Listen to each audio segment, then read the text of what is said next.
안녕하십니까. 리딩 크리스천의 정진부 목사입니다. 반갑습니다. 그동안 어떻게 지내셨습니까?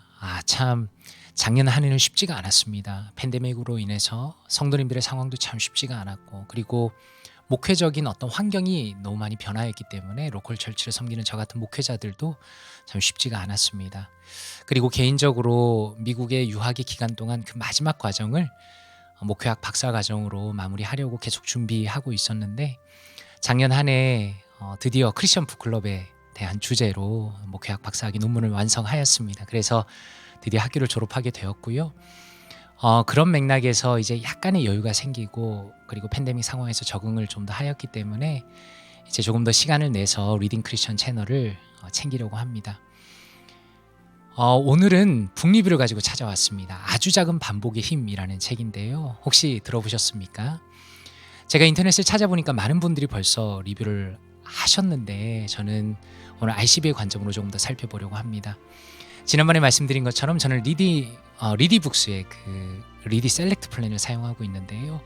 그 풀 안에 있는 책들은 얼마든지 내가 마음껏 볼 수 있는 그런 아주 대단한 플랜입니다. 한 달에 아마 한 10불 정도를 내는 걸로 기억하는데요. 그래서 그 안에서 제가 마음에 드는 책이 이 책이었는데 한번 오늘 북리뷰를 해보겠습니다. 저자입니다. 저자가 왜 중요할까요? 물론 이제 보통의 삶을 평범하게 살아가시는 분들도 좋은 책들을 쓰십니다. 그런데 아무래도 자기 분야에서 전공의 영역을 가지고 그 부분에서 노하우를 쌓은 분들의 이야기를 듣는 것은 굉장히 유익하다 말할 수 있겠죠. 로버트 마워라는 분은 UCLA 의과대학과 워싱턴 의과대학에서 교수로 재직 중이고 또 임상심리학자로 활동하고 계시는 분입니다. 그런 의미에서 이 책에서 굉장히 배울 게 많겠다, 특별히 심리를 다루는 부분에서 탁월한 책이다라고 말씀드릴 수 있겠습니다. 한번 요약을 살펴볼까요? 물론 이 요약을 말씀드리기 전에 꼭 가능하면 한번 책을 읽어보십시오. 다만 이제 요약을 참고하시면 좋겠습니다. 저자는 변화에 포커스를 맞췄습니다. 늘 저의 관심도 그것입니다. 인간의 변화를 위해서는 아주 작은 반복이 중요하다고 주장합니다. 이게 포인트입니다. 작은 반복입니다. 왜냐하면 인간의 뇌라는 것은 저도 마찬가지지만 변화라는 걸 극도로 싫어합니다. 변화에 대한 엄청난 그 반항이 있습니다. 그래서 그 변화를 실제로 일으키기 위해서는 작은 변화를 통해서 자신도 모르는 사이에 변화를 만들어내야 된다고 설명합니다. 그래서 우리 뇌를 긍정적으로 변화시키는 과정이 필요한데, 작은 변화를 이끌어내기 위해서는 작은 질문들을 던져야 한다는 것입니다. 사실 이 부분이 너무 인상적이었습니다. 저 같은 경우도 질문하는 걸 굉장히 좋아하는데, 큰 질문을 거시적으로 던지는 것도 물론 필요하겠지만 실제로 우리의 삶의 변화를 위해서는 작은 질문들, 적용할 수 있는 질문들을 던져야 한다는 겁니다. 그리고 그런 변화를 결국 경험하기 위해서는 자신의 마음을 통해서, 그것을 실천하기 전에 먼저 마음을 통해서 자신이 바라는 모습을 상상하고 리허설을 해야 한다라고 말합니다. 그리고 그것을 바탕으로 작은 시도들을 하라라고 조언합니다. 한번 생각해 보십시오. 과감한 시도, 과감한 목표, 대단한 목표는 견고한 장애물들을 만나게 됩니다. 참 쉽지 않습니다. 장애물이 너무 큽니다. 그 대단한 목표를 이루기 위해서는 그렇다는 것이죠. 근데 그것을 아주 작게 만들면 작은 행동은 시간과 비용이 거의 들어가지 않습니다. 그래서 저자가 주장하는 핵심은 이것입니다. 거대한 시도가 아니라 노력한다는 느낌조차 들지 않을 만큼, 정말 노력한다는 느낌조차 들지 않을 만큼 작은 시도들을 구성하고 그것을 연습해야 우리의 강력한 이 저항하는 뇌를 우회할 수 있다는 겁니다. 그리고 작은 시도들이 성공할 때 드디어 다음 스텝, 그리고 최종적인 목표를 향하는 힘을 얻을 수 있다고 강조합니다. 중요한 것은 저는 이게 포인트라고 생각합니다. 아예 변하지 않는 것보다 느리더라도 변하는 것이 낫다는 것입니다. 첫 시도를 거의 고생 없이 해냈다면, 아주 작은 시도이기 때문에 첫 시도를 거의 고생 없이 해냈다면 현실적인 작은 보상을 하고, 다음 단계에서 조금 더 높은 작은 시도를 설정하고 또 시도할 것을, 그렇게 해서 작은 것들을 연속적으로 시도하고 습관으로 만들어갈 것을 저자는 제안합니다. 책 안에서 한마디입니다. 두 가지를 인용했습니다. 미국 대학 농구 역사상 가장 성공적인 코치로 자리매김한 존 우든이라는 사람은 이와 같이 점진적인 전략을 차용하여서 다음과 같이 말했다라고 설명합니다. 매일 조금씩 바꿔라. 종국에는 큰 변화가 일어난다. 내일도 아니고 모레도 아니지만 결국에는 큰 것을 얻게 된다. 롱텀으로 보는 것이죠. 크고 빠르게 변하려고 하지 마라. 굉장히 충격적입니다. 크고 빠르게 변하려고 하지 마라. 하루에 하나씩 작은 것부터 바꿔나가라. 그것만이 변화하는 유일한 방법이다. 그렇게 해야 지속할 수 있다. 라고 저자가 이 부분을 아주 본인의 어떤 논리의 핵심으로 가져옵니다. 그리고 하나 더 있습니다. 스몰 스텝 전략을 개인에게 적용하는 방식과 6가지 스몰 스텝 전략을 소개할 것이다. 이게 핵심입니다. 6가지 전략을 요약하면 다음과 같다. 두려움을 몰아내고 창조력을 고무시키는 작은 질문을 던져야 합니다. 내가 오늘 바꿀 수 있는 것은 무엇이지? 내가 예를 들어서 이건 이제 크리스천 채널이니까 하나님께서 기뻐하시는 일들을 위해서 가장 작게 할 수 있는 오늘 할 수 있는 일은 무엇인가? 그런 식으로 작은 질문을 던지는 것이죠. 그리고 새로운 기술과 습관을 개발하기 위해 작은 생각을 품는다. 그리고 성공이 보장된, 이건 나도 할 수 있어. 아무리 내가 다른 것들을 못해도 이건 정말 내가 할 수 있어라는 어떤 성공이 보장된 작은 행동을 시작해야 한다라는 것입니다. 그리고 위기에 직면했을 때, 잘 안 됐을 때는 작은 해결 방안을 마련합니다. 그리고 최고의 결과를 얻기 위해 스스로와 다른 이에게 작은 보상을 합니다. 성공했을 경우에. 그리고 모두가 무시하고 있는 결정적인 작은 순간을 찾아낸다라는 식으로 이 6가지 스텝들을 설명합니다. 그렇다면 이 내용을 어떻게 말씀으로 바라볼 수 있을까요? 중요한 것은 제가 리딩 크리스천이라는 이름으로 채널을 운영하는 이유는 우리가 이런 좋은 책들을 보면서 어떻게 크리스천의 관점으로 이것을 이해할 수 있을 것인가, 그것을 가지고 가는 것이 중요합니다. 왜냐하면 세상의 기준이 모든 것이 진리가 아니기 때문이죠. 하나님의 말씀은 그것을 어떻게 보는가, 평가할 수 있는가라는 것을 보는 것이 매우 중요합니다. 스가랴 4장 10절입니다. 작은 일의 날이라고 멸시하는 자가 누구냐? 사람들이 스룹바벨의 손에 다림줄이 있음을 보고 기뻐하리라 라고 말씀합니다. 스룹바벨이라는 사람은 이스라엘 민족이 포로로 잡혀갔다가 바벨론 포로에서 다시 귀환한 첫 번째 리더입니다. 근데 그 사람이 왜 왔는가? 와서 하나님의 성전, 다 무너져버린 하나님의 성전을 재건하기 위해서 왔다는 것이죠. 그런데 사람들이 어떻게 생각하는가? 작은 일의 날이다. 그 시작이 너무나 미약하고 잘 보이지 않기 때문에 그건 너무 작은 일이야 라고 멸시하는 자가 있다는 것입니다. 그러나 언젠가는 다림줄이라는 것은 건물이 세워지고 나서 그 벽이 제대로 수평을 이루었는가를 보는 그 도구입니다. 언젠가 그 건물이 만들어지고 하나님의 성전이 완성된 다음에 그것을 기뻐할 날이 올 것이다 라고 작은 것을 강조하는 하나님의 말씀이다라는 것입니다. 스룹바벨의 지도 아래에 시작된 성전의 재건은 자신들의 살아가던 시대를 작은 일의 날이라고, 지금 일어나는 건, 지금 이 일은 너무 작은 일이야 라고 생각했던 이들에게 도전이 될 것입니다 라고 설명합니다. 하나님의 일하심은 어떻습니까? 작고 드러나지 않게 시작될 수 있지만 그러나 영광스러운 결말에 이르게 됩니다. 하나님의 일하심의 특징을 보여준다고 이 스터디 바이블이 잘 설명하고 있죠. 저는 이게 너무 마음에 들었습니다. 작은 일에는 문제될 것이 전혀 없습니다. 왜 우리는 작은 일을 그렇게 하찮게 볼까요? 작은 일 자체는요, 문제될 게 전혀 없습니다. 하나님께서 그 안에 계시다면, 이게 포인트입니다. 하나님이 기뻐하시는 일이라면, 하나님께서 그 안에 계시다면, 하나님의 선한 일이라면 적은 것은 참으로 많은 것이 될 수 있습니다라고 아주 탁월하게 설명하고 있습니다. 한 구절 더 보기 원합니다. 잠언 16장 9절, 잘 아는 말씀이죠. 사람이 마음으로 자기의 길을 계획할지라도 그 걸음을 인도하시는 이는 여호와시니라 라고 말씀합니다. 잘 아는 말씀인데 저는 지금까지 포커스를 자기의 길을 계획할지라도 라는 부분에, 그리고 인도하시는 이는 라는 부분에 포커스를 맞췄는데 오늘 이 내용에서는 걸음을 포커스를 맞추고 싶습니다. 제가 이 리딩 크리스천 그 사이트에 보면 이 모든 스크립트를 다 올려놓습니다. 그런데 사실 영어도 같이 올려놓습니다. 왜냐하면 성경을 볼 때 영어도 같이 인용하고요. 그리고 이 스터디 바이블이 제가 영어로 된 것을 사실 해석한 부분이라 한번 보시면 도움이 될 겁니다. 사실 NIV 성경 같은 경우에는 스텝이라고 번역되어 있습니다. 그 걸음, 스텝입니다.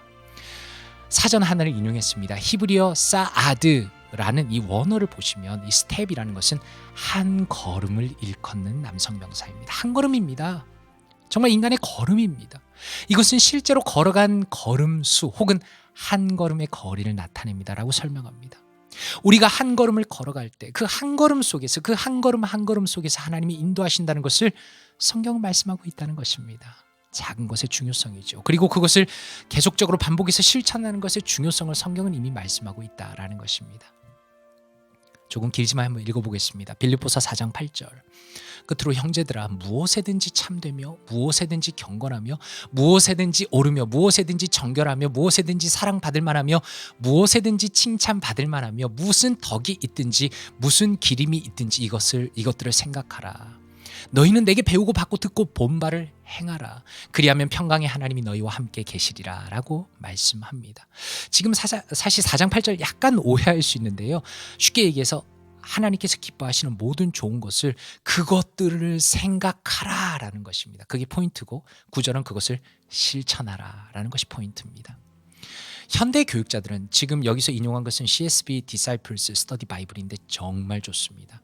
현대의 교육자들은 교육 과정에 대한 학습자의 적극적인 참여에 대해서 말합니다. 그것이 바로 바울이 여기에서 주장한 것입니다 라고 설명합니다. 어떻습니까? 우리는 방금 8절에서 길게 읽었지만 그 열거된 미덕들, 하나님께서 기뻐하시는 것들을 우리의 삶 속에 통합하는데, 우리가 그것을 실천하는 데 드는 그 수고에 대해서 진지하게 고려하고 그것을 실제로 연습해야 합니다. 너무 중요한 부분입니다. 단순히 내가 그것을 인지적으로 받아들인 것에 포커스가 아니라 그것을 생각했다면 그것을 실제로 연습해야 된다는 것입니다. 작은 것들을 연습해야 됩니다. 그러므로 크리스천들은 이러한 미덕들을 수동적으로 생각할 뿐만 아니라 이러한 개념들을 붙들고 씨름해야 합니다. 그것을 가지고 삶 속에서 실천해야 합니다라는 부분에서 포커스를 맞추고 있습니다. 그렇다면 ICB의 관점으로, 리딩 크리스천의 관점으로 한번 살펴볼까요? 크리스천의 삶 속에서 진리를 실천하는 것은 그 중심이며 뼈대와 같은 것입니다. 뼈가 없는 사람을 생각해 보십시오. 말도 안 되는 것이죠. 진리는요, 단순히 지적으로 받아들이는 것이 아니라 그것을 자신의 삶 속에서 실천해야 하는 것이며, 실천하는 사람만이 그 진리의 가치를 선순환적으로 깨닫게 됩니다. 이게 정말 중요하구나, 하나님의 말씀이구나, 하나님의 뜻이구나 라는 것은 내가 묵상하는 차원에서 끝나는 것이 아니라 그것을 한 번이라도 실천해 본 사람이 더 중요한 것을 선순환적으로 깨닫게 됩니다. 어떻게 실천해야 됩니까? 저는 이게 너무 포인트, 너무 중요하다고 생각합니다. 어떻게 실천해야 합니까? 많은 사람들이 이 부분에 대해서 관심을 가지지 않습니다. 그저 말씀을 묵상하는 것, 그것에만 포커스를 맞춥니다. 그렇다면 어떻게 실천해야 합니까? 저는 이 책이 바로 그 부분에 있어서 탁월하다고 생각합니다. 그것은 가장 작은 것에서 시작해야 합니다. 전혀 부담이 없는 것에서 시작해야 합니다. 그것은, 성경은 그것을 한 걸음이다 라고 표현하죠. 믿음으로 걸어가는 그 작은 걸음들 속에서 하나님께서 역사하실 때, 이게 세큘러와 크리스천의 차이입니다. 하나님께서 역사하실 때 하나님 안에서 꿈꾸는 것들이 이루어지는 것입니다. 생각해 보십시오. 하나님께서 우리 인간을 그분의 형상대로 만드셨다는 것은 정말 신비로운 일입니다. 물론 우리는 죄인입니다. 우리의 몸의 전 영역이 병들었습니다. 늘 그것을 인식해야 합니다. 그러나 그럼에도 불구하고 우리는 여전히 하나님의 형상임에 틀림없고, 또한 성령님께서 하나님의 자녀들을 회복하시고 계시다는 점에서 우리는 얼마든지 긍정적인 삶을 살아갈 수 있다는 것입니다. 그런 면에서 성도의 삶은 본질은 무엇입니까? 긍정적인 부분에, 실천할 수 있는 부분에 초점을 맞춰야 하고요, 하나님을 의지하여서 가장 작은 것을 계속적으로 시도해 나가야 한다라는 것입니다. 한번 생각해 보십시오. 우리 인생의 마지막 날, 언제인지 모릅니다. 하지만 마지막 날에 이르렀다고 생각해 보십시오. 과연 당신은, 그리고 우리는 인간이 죄인이라는 사실만을 생각하면서 평생 동안 아무것도 도전하지 않은 채로 인생을 마무리하고 싶습니까? 아니면 하나님께서 우리에게 선물로 주신 모든 것들을 선용하여서 하나님이 기뻐하시는 것들을 향해서 믿음의 작은 시도들을 가득 채운 모습으로 인생을 마무리하고 싶습니까? 오늘 우리는 그 선택의 기로에 서 있다라고 평가하고 싶습니다. 내 삶에 어떻게 적용해 볼까요? 우리의 삶 가운데 하나님께서 원하신다고 생각되는 목표를 단 한 가지만 구체적으로 생각해 보십시오. 많은 건 필요 없습니다. 단 한 가지. 그리고 그 목표를 이루기 위해서 전혀 부담 없는 수준의 어떤 작은 행동들을 실천할 수 있겠습니까? 이 작은 목표는요, 약간 남들이 들었을 때 피식 웃을 만한 목표이어야 합니다. 왜냐하면 아까 말씀드린 것처럼 내 뇌에서 본능적으로 사실 우리 전신이 타락했기 때문에, 타락의 영향 속에 있기 때문에 엄청나게 변화를 싫어합니다. 저도 마찬가지입니다. 그래서 저자가 제안하는 것처럼 가장 작은 수준에서 부담 없는 것을 실천해 보십시오. 오늘 해야 합니다. 그리고 그 실천이 성공한다면 작게 나에게 보상하십시오. 그리고 그것을 계속적으로 반복하면서 약간씩 수준을 올려가면서 실천해 보십시오. 어떤 사람이라도 그 실천의 과정 속에, 성공의 그 과정 속에서 내가 이런 것도 할 수 있구나라는 걸 깨닫고요. 물론 우리가 완벽하게 완전한 초인이 된다, 그런 의미가 아니라 하나님께서 허락하신 수준 안에서 우리 자신을 발전시키며 성화의 길을, 하나님의 길을 걸어갈 수 있을 것입니다. 우리 크리스천들은요, 자기를 의지하는 사람들이 아닙니다. 이것이 세큘러와 우리 크리스천들의 큰 차이입니다. 가장 결정적인 차이죠. 저자는 어떤 의미에서 단순히 인간을 죄인으로 보지 않고 인간이 얼마든지 노력만 하면 변화할 수 있는 존재로 생각하는 것 같습니다. 그러나 우리 크리스천들은 알고 있죠. 하나님이 하셔야 됩니다. 하나님이 도우셔야 됩니다. 하나님께서 내 삶을 붙들어 주시고 나의 습관들을 만들어 주시고, 우리는 그저 하나님께서 원하시는 그 길을 한 걸음 한 걸음 걸어가야 한다는 것입니다. 그런 면에서 하나님께 같이 기도하면 좋겠습니다. 이렇게 기도할까요? 제가 기도합니다. 하나님, 감사합니다. 우리의 삶 속에 여러 가지 어려움들이 있고 참으로 팬데믹으로 쉽지 않은 상황을 살아가고 있지만 하나님께서 도와주시기 원합니다. 때로는 영적으로 무기력하고 낭망하며 낙심하는 삶 속에서 하나님께서 기뻐하시는 길을 걸어가기 원합니다. 하나님, 오늘 배운 것들을 실천할 수 있도록 도와주십시오. 하나님이 기뻐하시는 것이 무엇인지 고민하며 아주 작은 것을 실천하기 원합니다. 그 한 걸음 한 걸음 또 한 걸음을 인도하시는 하나님을 의지하여 주님께서 기뻐하시는 그 믿음의 길을 힘써 걸어갈 수 있도록 주님께서 은혜를 더하여 주시옵소서. 사랑하는 이 영상을 보시는 모든 성도님들, 또 믿음의 지체들, 하나님께서 도와주셔서 참으로 그 믿음의 길을 힘써 걸어갈 때 우리가 인생의 마지막 날에 하나님께서 나를 사랑하시며 인도하셨다, 수많은 시도들을 통하여서 지금까지 하나님의 선한 길로 이끄셨다라는 그 믿음의 고백을 할 수 있도록 주께서 인도하여 주시옵소서. 감사드리며 살아계신 예수 그리스도 이름으로 기도드리옵나이다. 아멘.